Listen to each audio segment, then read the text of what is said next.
욥기 27장입니다. 성도 여러분, 오늘 말씀은 크게 두 단락으로 나눌 수 있습니다. 먼저 1절부터 10절까지는 욥의 무죄 주장입니다. 그리고 11절부터 마지막 23절까지는 악인의 결말에 대해서 말하고 있습니다. 그래서 오늘 27장은 크게 두 부분으로 나눌 수 있습니다. 욥이 자신의 무죄를 주장하는 이 앞부분과 그리고 악인이 당하는 결말을 논하는 이 뒷부분으로 나누는 것입니다. 일단 여기서 1절부터 10절을 하나의 단위로 볼 수 있는데요. 그 이유는 11절부터는 상대를 지칭할 때 1절부터 10절에서는 너 단수였다면 11절부터는 복수 너희로 바뀌게 때문입니다. 하나님의 솜씨를 내가 너희에게 가르칠 것이라고 말하면서 하나님의 운행 법칙에 대해서 설명하기 때문입니다. 이런 관점에서 보면 7절부터 10절 혹은 8절부터 10절은 이 악인에 대한 일반론이 아니라 욥 자신의 무죄의 주장의 연속으로서 욥 자신은 악인이나 그리고 불의한 자 그리고 불경한 자가 아니라는 점을 강조하는 것으로 우리가 해석을 할 수가 있습니다. 1절부터 3절 보시면 욥이 또 풍자에 이르되 나의 정당함을 물리치신 하나님 나의 영혼을 괴롭게 하신 전능자의 사심을 두고 맹세하노니. 욥기 27장은 지금까지 한 번도 나온 적이 없는 지금 새로운 도입부로 시작을 하고 있습니다. 1절에 나온 이 풍자라는 단어는 히브리어로 마샬이라고 하는데 이게 만약에 풍자로 우리가 이해를 한다면 친구들의 말에 대한 이 반박과 이 역공이라는 해석의 틀로 우리가 27절을 해석할 수가 있습니다. 이 마샬이라는 표현은 27장이 왜 이 규범적인 지혜 언어를 구사하는지 우리가 이해할 수 있는 단서를 제공을 하고 있습니다. 8절부터 10절과 그리고 13절부터 23절은 친구들의 말로 보아도 무방할 정도로 그동안의 이 친구들의 말, 이 규범적인 지혜에 속한 이 어휘와 이 신학적인 주제로 지금 표현이 되고 있습니다. 자, 이 구절이 친구들의 말을 빌려서 친구들을 공격하는 이 풍자로 이해하는 것이 적절합니다. 우리가 동일한 어휘나 그리고 유사한 주제라고 할지라도 어떤 문명에서 사용하느냐에 따라서 전혀 다른 의미를 갖게 되는 것을 알 수가 있습니다. 욥은 자신의 무죄함을 변함없이 오늘 말씀에서 고수하고 있으며 무죄를 주장하는 표현들은 이전과 다를 것이 없습니다. 지금까지 불의한 거짓을 말한 적이 없으며 사실이 아닌 것을 입 밖에 낸 적이 없다고 고백을 하고 있습니다. 계속해서 4절 5절인데요.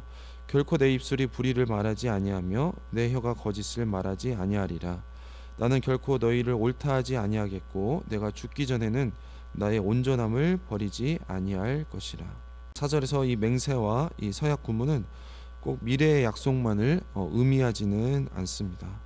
히브리어로 하이로 시작되는 이 맹세와 이 서약은 앞으로 무엇을 하겠다는 의미로 우리가 오해할 수 있는데, 그러나 이 구문은 다음에 이어질 확실한 이 사실임을 서약하는 의미로도 쓰입니다. 하나님께서 살아계시는 것이 확실한 것처럼 자신이 하나님 뜻에 어긋나지 않게 살아왔다는 것도 또한 확실한 이 사실이라는 뜻입니다. 욥은 자신을 정죄하는 친구들의 주장을 자신은 죽을 때까지 인정할 생각이 없습니다. 그는 결코 자신이 하나님의 뜻에 따라 살아왔다는 사실을 부인할 마음이 없고 지금과 같이 깊은 고난에도 불구하고 앞으로의 인생에서도 하나님의 뜻을 따라 사는 이 온전함을 포기할 생각은 없습니다. 사실 이 욥의 입장에서 보면 지금 하나님은 정당함을 버린 분이고 그의 영혼을 괴롭게 한 분이라고 고백을 하고 있습니다. 자, 그런데도 욥은 하나님이 자신을 완전히 버린 것은 아님을 믿기에 하나님의 지금 전능하심을 두고 맹세를 하고 있습니다.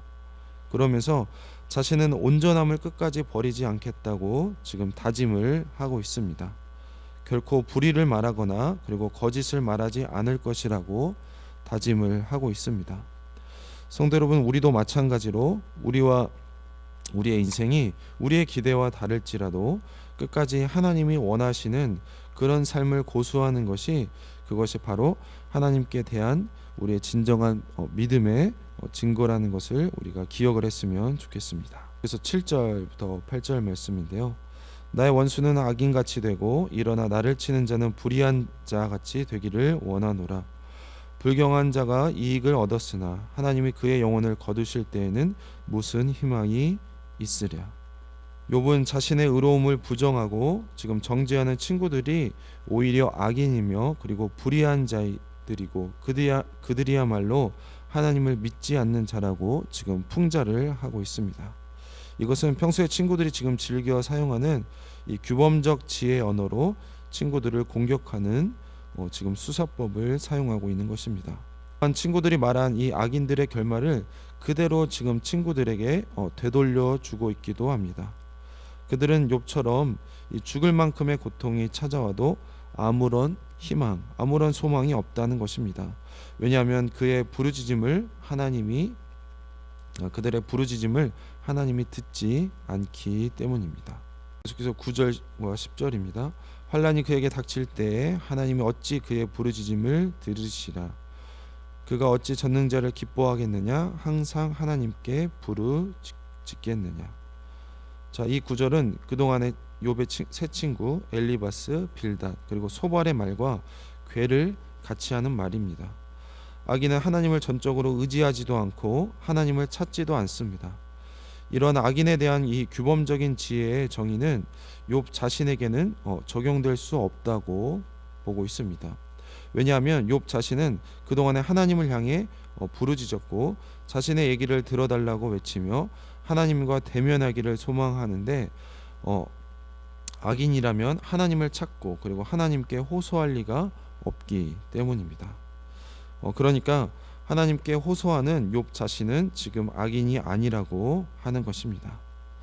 이 친구들의 말과 그리고 유사한 이 규범적인 지혜의 언어로 자신의 무죄를 주장함과 동시에 친구들의 말은 한 번도 하나님을 향한 적이 없다는 것을 지금 지적하고 있는 것입니다. 11절부터 13절입니다.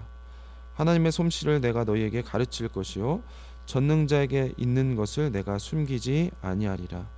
너희가 다 이것을 보았거늘 어찌하여 그토록 무익한 사람이 되었는고. 악인이 하나님께 얻을 분깃 그리고 포악자가 전능자에게서 받을 산업은 이것이라. 이제 욥은 친구들에게 하나님의 운행 법칙을 숨김없이 가르치고자 하고 있습니다.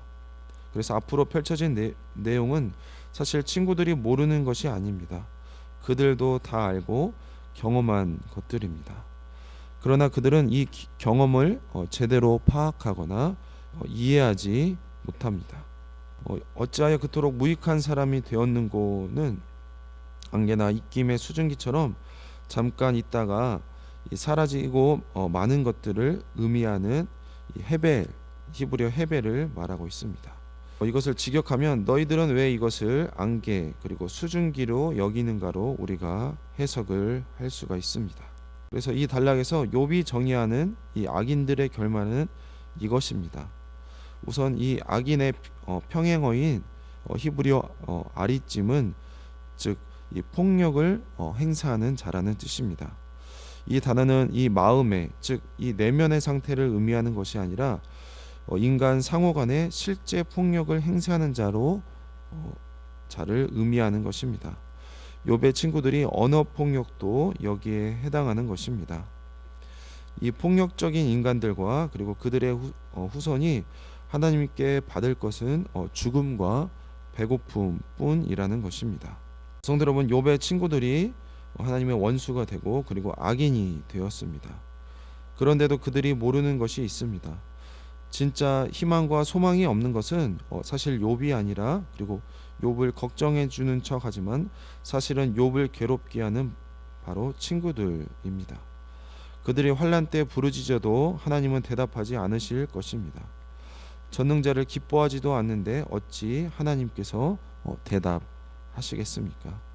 그들은 하나님이 세상을 자신들의 주장과 다르게 통치하는 것을 실제로 경험을 했으면서도 자신들은 궤변으로 자기의 경험과 모순되는 주장을 하고 있습니다. 이제는 욥은 그런 친구들에게 하나님의 솜씨를 가르쳐 주겠다고 하고 있습니다. 이제 더 이상 이론적인 가르침은 더는 통하지 않습니다. 그래서 욥이 신혼을 당하고 친구들이 심판을 당할 그때에 언젠가는 다 드러날 것입니다. 욥의 고난이 이 욥의 죄 때문이 아닌 것과 그리고 경건치 않은 자들도 잠시 평안을 누릴 수 있다는 것을 친구들이 알게 될 날이 온다는 것입니다. 계속해서 14절부터 17절입니다. 그의 자손은 번성하여도 칼을 위하며 그의 후손은 음식물로 배부르지 못할 것이며 그 남은 자들은 죽음의 병이 돌 때에 묻히리니 그들의 과부들이 울지 못할 것이며 그가 비록 은을 티끌같이 쌓고 의복을 진흙같이 준비할지라도 그가 준비한 것을 의인이 입을 것이요 그의 은은 죄 없는 자가 차지할 것이며 그들 중에 일부가 죽음에서 용케 살아남았다고 해도 그들은 결국 병들어 죽게 될 것이며 장례식에서 그들의 아내는 이 죽은 남편을 위해 울지 않는다는 것입니다. 악인이 비록 돈을 산더미처럼 쌓아놓고 입을 옷들을 겹겹이 늘어놓아도 그의 의복은 의로운 자들이 입게 될 것이고 죄 없는 자가 그의 재물을 나누어 가진다는 것입니다. 18절에 악인이 지은 집처럼 마치 새 집이나 거미줄로 된 것처럼 임시로 지은 막사나 움막에 불과하다는 것입니다. 그리고 19절에 부자로 누우려니와 다시는 그렇지 못할 것이요 눈을 뜬즉 아무것도 없으리라. 두려움이 물같이 그에게 닥칠 것이요 폭풍이 밤에 그를 앗아갈 것이며 부유한 채로 잠자리에 들지만 자고 일어나면 그는 더 이상 부자가 아니게 된다고 말을 하고 있습니다. 그의 재물은 하룻밤 사이에 없어질 수도 있다는 것입니다.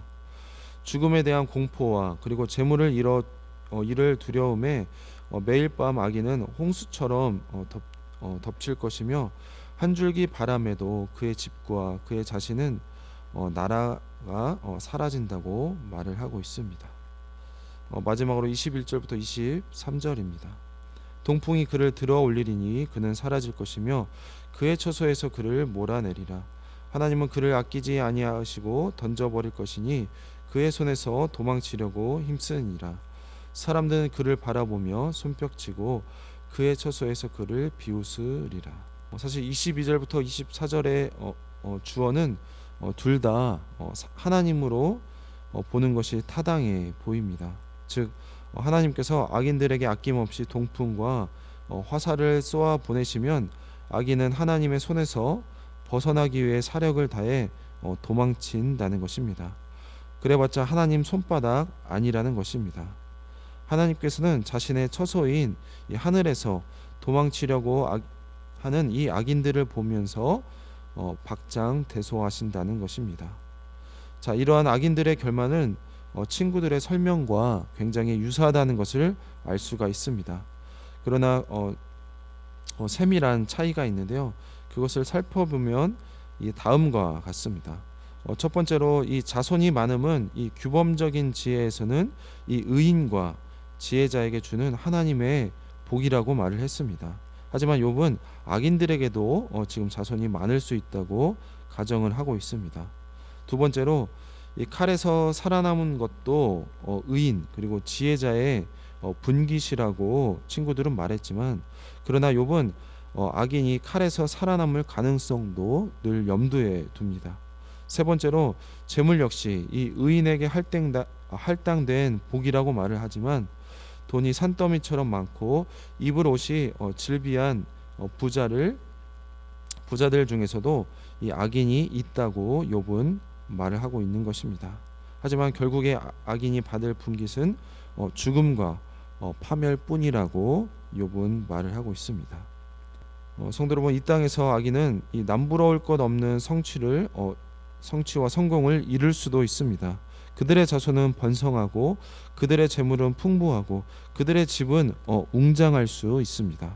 하지만 결국에는 하나님이 그를 아끼지 아니하시고 던져 버린다는 것입니다.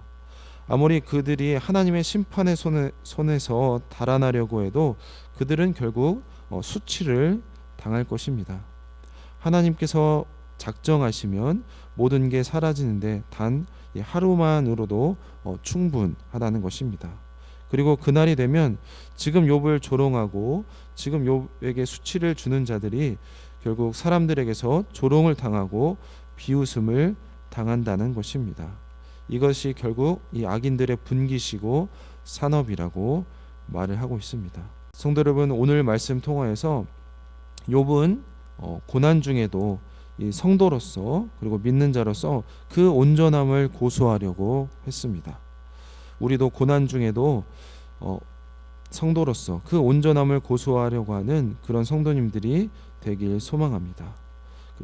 또한 이 하나님의 주권, 즉 이 하나님의 솜씨를 믿고 악인들의 최후의 심판을 믿고 살아가는 욥이 그 고난 중에 믿음으로 사는 것을 보았습니다. 우리 성도님들도 하나님의 주권과 그리고 하나님의 심판을 믿고 이 고난 중에 믿음으로 견뎌내는 우리 모든 성도님들이 되시길 주님의 이름으로 축원합니다.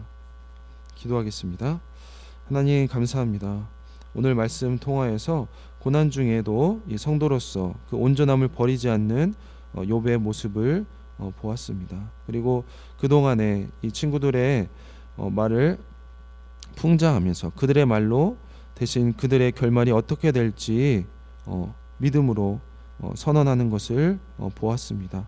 하나님의 솜씨, 하나님의 주권과 하나님 그리고 하나님의 심판을 믿는 믿음에서 나온 말들입니다. 하나님, 우리도 마찬가지로 하나님 어떤 고난과 환경에 있을지라도 하나님 성도로서 그 온전함을 버리지 않는 욥과 같은 신앙을 우리도 지켜갈 수 있도록 하나님 도와주시옵고, 하나님 어떤 고난과 환경 속에서도 하나님의 주권과 하나님의 심판을 믿으면서 살아가는 우리 모든 성도님들이 다 될 수 있도록 도와주시옵소서.